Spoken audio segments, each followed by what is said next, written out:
Shalom, Jemaat GBS Yerusalem Baru, putra-putri Kerajaan Surga yang disayang oleh Tuhan dan yang saya kasihi. Seri ke-44, Pesan Penggembalaan, berjudul Bila Esok Tidak Datang Lagi. Saudara, Natal tahun ini merupakan Natal yang sangat spesial. Karena kita tidak disibukkan dengan hiruk-pikuk kepanitiaan yang harus kita persiapkan dengan baik. Kita mengurangi kehadiran kita dalam undangan-undangan Natal. Kalau seperti tahun-tahun yang lalu, begitu banyak bertubi-tubi undangan-undangan Natal datang ke rumah kita untuk dihadiri. Sekarang, saudara, merupakan momentum kita merenungkan nikmatnya makna Natal. Salah satu kenikmatan makna Natal adalah kelahiran Tuhan Yesus membawa kepastian keselamatan.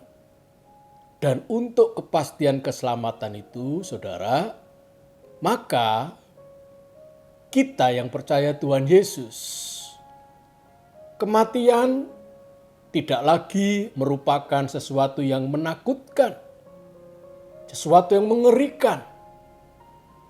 Bagaimana tidak, kita tidak perlu ngeri maupun takut tentang kematian. Karena kepastian keselamatan itu sudah di genggaman tangan kita.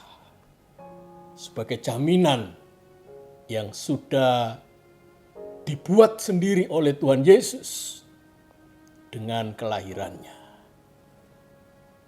Bila esok tidak datang lagi adalah berbicara tentang kematian, saudara.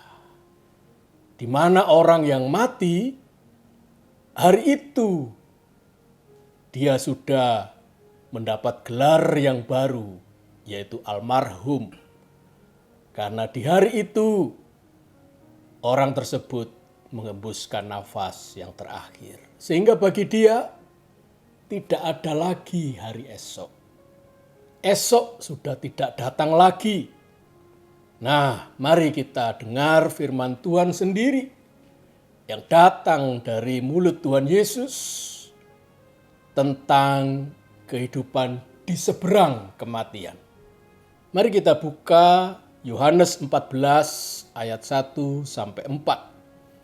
Injil Yohanes 14 ayat 1 sampai 4. Janganlah gelisah hatimu, percayalah kepada Allah, percayalah juga kepadaku. Ayat yang kedua. Di rumah Bapakku banyak tempat tinggal. Jika tidak demikian, tentu aku mengatakannya kepadamu.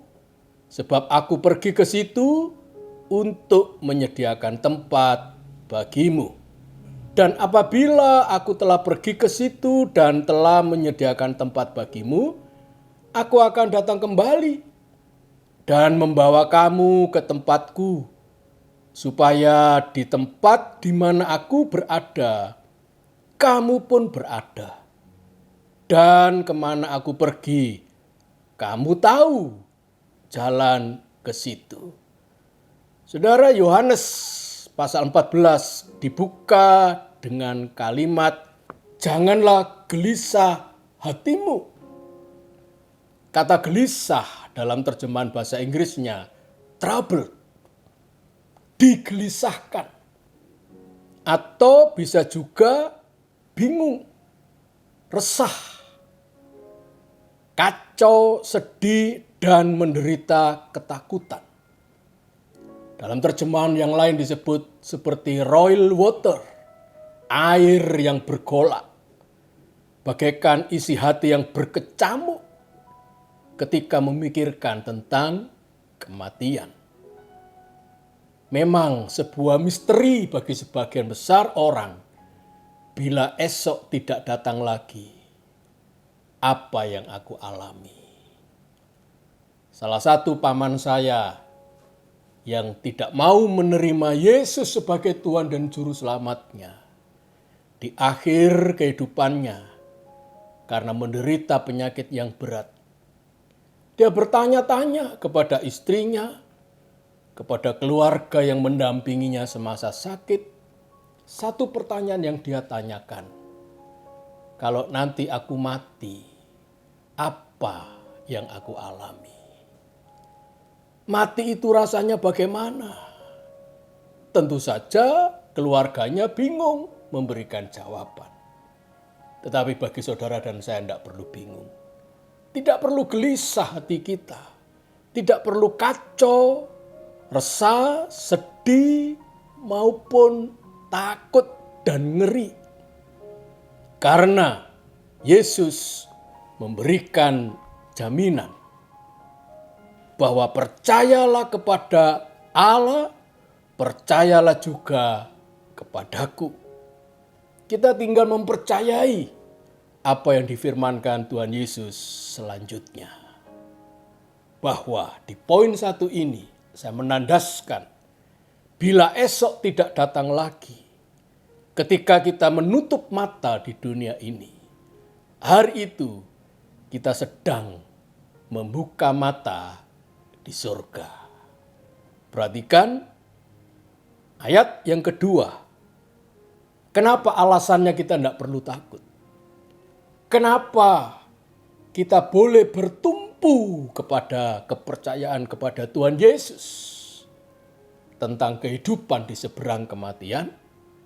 Karena di rumah Bapakku banyak tempat tinggal. Kata rumah di sana dalam bahasa Yunaninya oikos. Dan kata oikos ini memang adalah berbicara tentang rumah kita. Tempat kediaman kita, tempat tinggal kita bersama keluarga.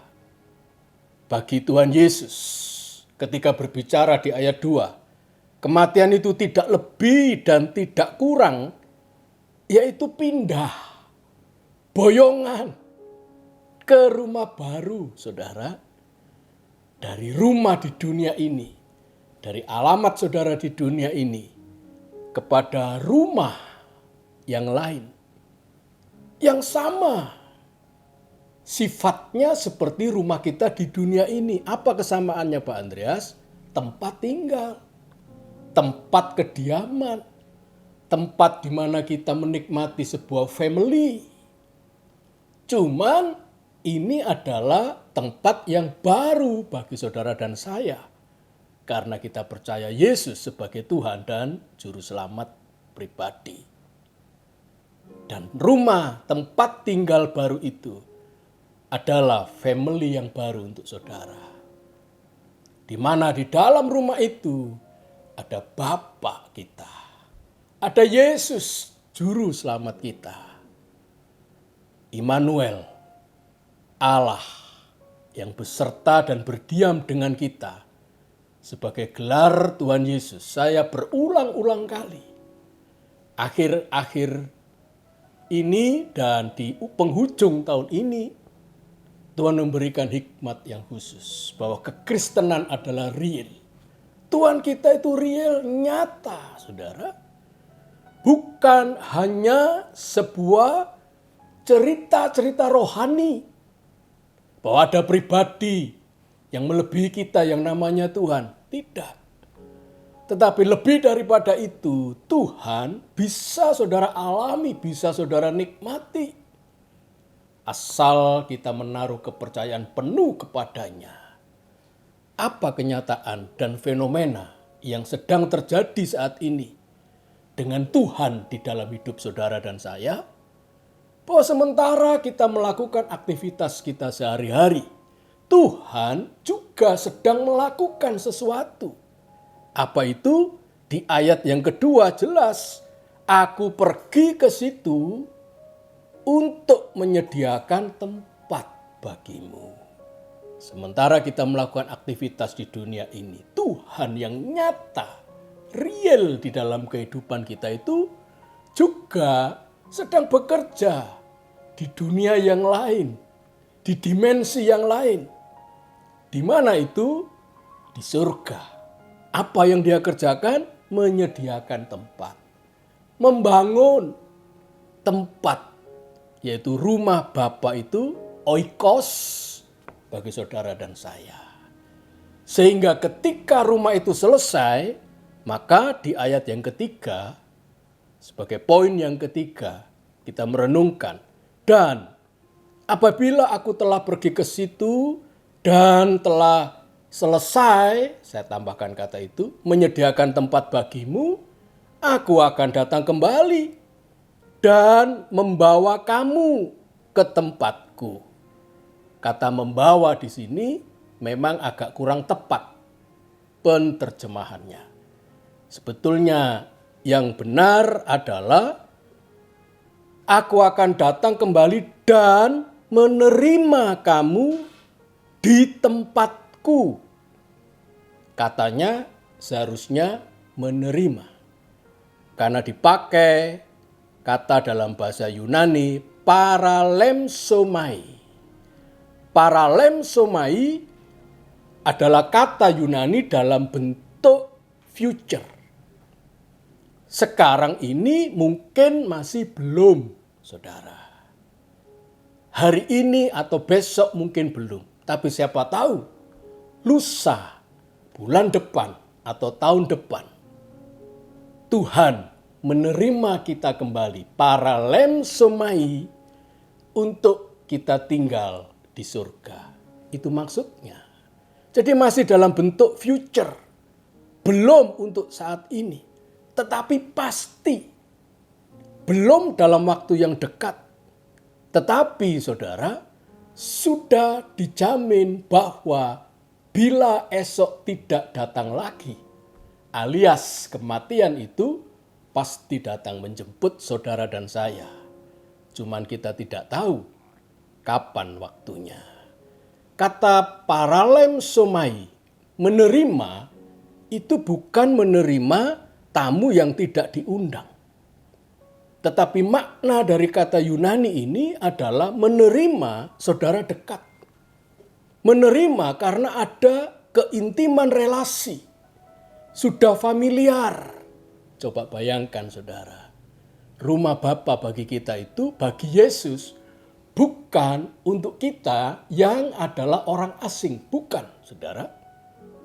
Tetapi bagi kita yang adalah mempelai wanitanya.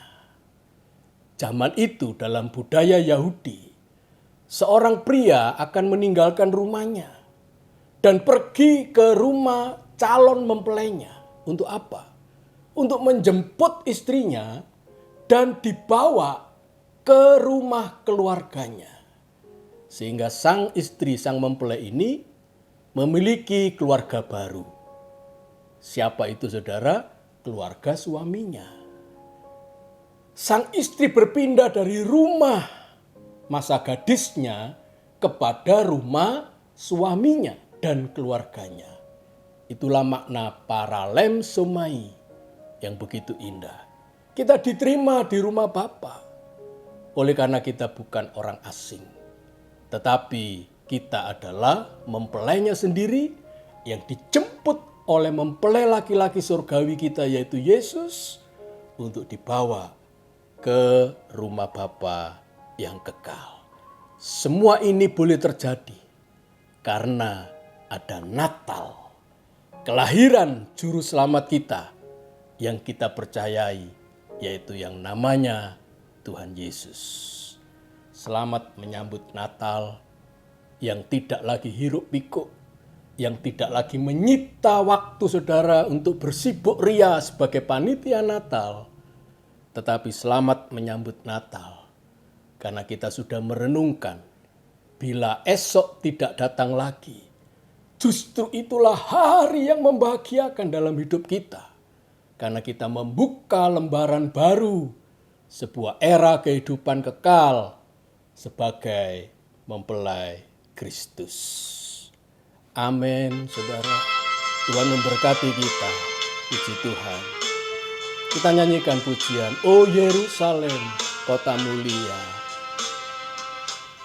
O Yerusalem, kota mulia, hatiku rindu sana.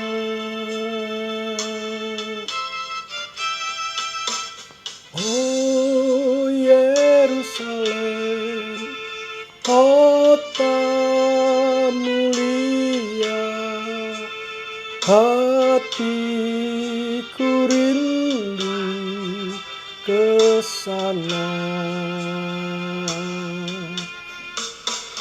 Tak lama lagi Tuhanku, datanglah,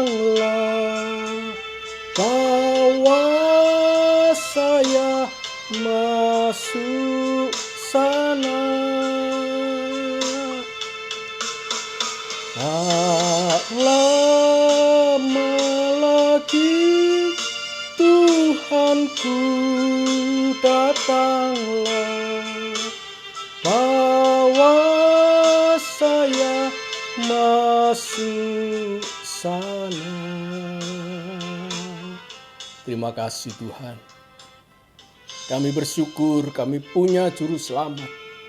Tuhan yang bagi kami adalah nyata bahwa Allah yang berdiam beserta dengan kami.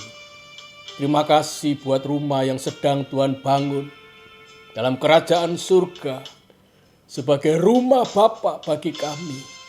Mempelai-mempelai-Mu Tuhan, sehingga suatu saat Engkau menjemput kami.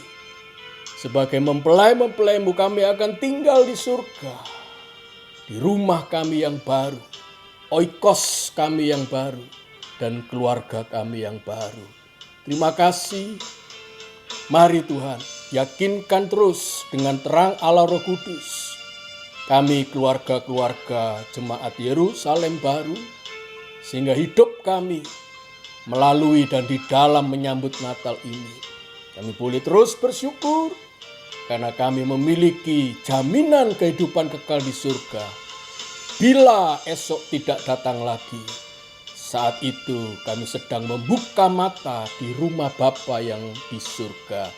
Terima kasih Tuhan, berkat daripada Allah Bapa, Putra dan Roh Kudus, dan persekutuan dengan Allah Roh Kudus memberkati kami mulai sekarang sampai selama-lamanya. Dalam nama Tuhan Yesus kami berdoa dan mengucap syukur. Haleluya. Amin. Sampai bertemu kembali di pesan penggambalaan yang akan datang. Tuhan berkati kita. Haleluya.